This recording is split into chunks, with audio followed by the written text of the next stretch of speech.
Welcome back to Worldview.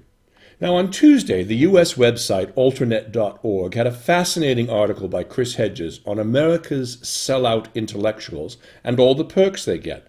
Now, while his was a condemnation of their self-preservation instincts, especially when the Iraq War went all to hell, what was striking to me was that of the roughly 20 pundits he named in his attacks, only one, Anne-Marie Slaughter, was a woman. I then watched a number of clips on MSNBC and the BBC, and it was striking to see that nearly all of the paid pundits there were men. And full disclosure, I'm often one of them as well. Now, the disparity of 19 to 1 seemed inelegant at best and criminal at worst.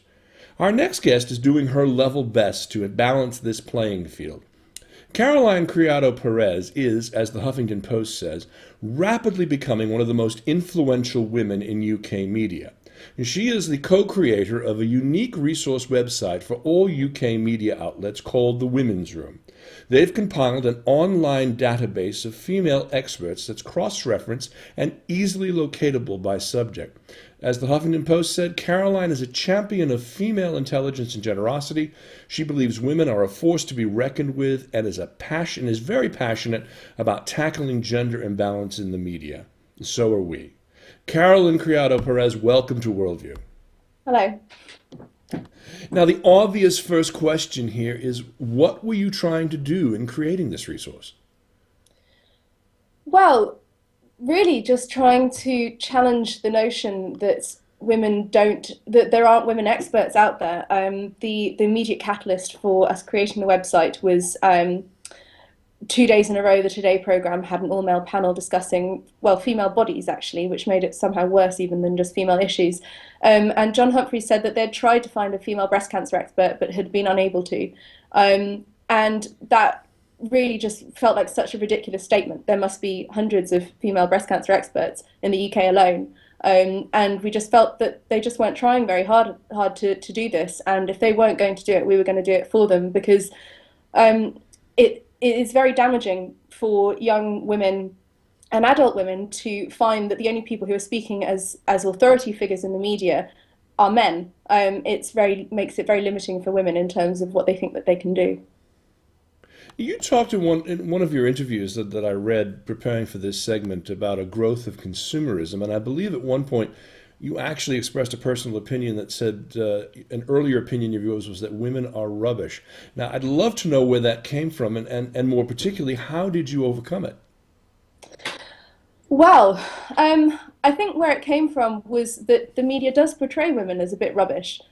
We aren't portrayed as having the ability to think seriously about things or to care about things that, quote unquote, matter. We're presented as people who have only interest in consumerism, in sort of things that aren't going to have a huge effect on world affairs.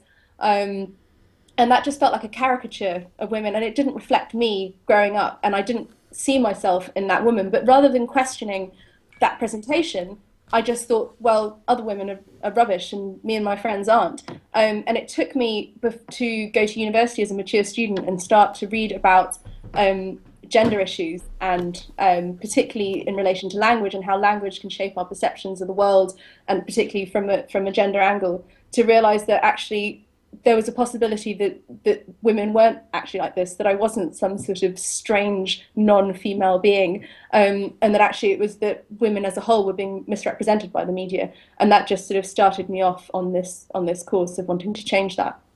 Well, as a pundit, I'm often embarrassed to say I almost never appear on shows like the Politics Show or similar discussions with women. I'd say the ratio there is about 1 out of 20. So what can be done there? Well, there's a number of things that I think that can be done. For a start, things like the Women's Room, just making women more visible, making it easier to find women, because researchers are often very pressed for time. A story suddenly comes up and they need to find people, and they reach for the nearest person, which tends to be a man, because that's who historically has been coming on. So having a database that will help them to diversify the people they have on will help.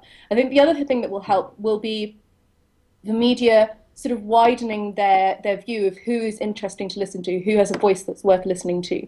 At the moment, they seem very, very focused on things like accountability. So, for example, if an oil spill happens, they want to speak to the head of BP, rather than perhaps someone who will actually say things, because obviously the head of BP is going to be very limited in what he can say. And yes, the head of BP is a man, but you could speak to an environmental scientist and you could speak to an expert in risk, both of whom could be women, and both of whom I would wager would probably have more to say and more that is of interest to the media's audience. We're talking with Caroline Criado-Perez, creator of the Women's Room, here on Worldview with Dennis Campbell. Now, Caroline, I remember that segment you mentioned at the top of our talk here last year. I was watching John Humphreys on the Today program, and he was talking about breast cancer treatments and was forced to ask his male guest expert whether, quote, if you were a woman, you'd have no hesitation about being screened, close quote. Was there no woman expert to answer that type of a question? And in The Guardian, I mean, they said that this was followed on from the previous day's segment on teenage contraception, which was again discussed by three middle-aged men.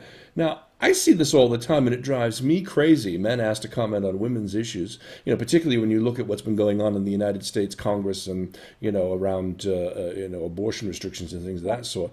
And, is it simply because the Strand producer's too lazy to do anything but go to his usual list of expert suspects? I mean, how does that make you feel?